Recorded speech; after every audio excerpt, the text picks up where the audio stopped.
Na Deputación de Pontevedra, que deu lectura ao manifesto deste Día Internacional da Muller, foi a presidenta da Asociación Empresarias Galicia. Susana Pérez fixo un chamamento á unidade. A igualdade debilítase coa confrontación e volvese poderosa cando existe unión.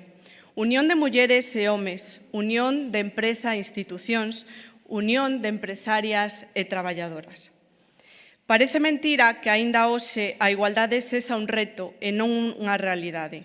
Pérez criticou que a día de hoxe aínda existan sectores da sociedade que reaccionan de xeito negativo ante a igualdade ou o feminismo. Destacou a importancia da educación e tamén levou a reclamación ao seu campo, o do empresariado. Temos que recoñecer o papel fundamental da muller empresaria no desenvolvemento económico.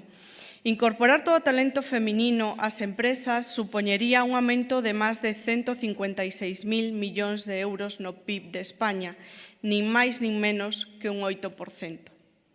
Polo tanto, nun mundo en constante cambio, non queremos ser meras observadoras.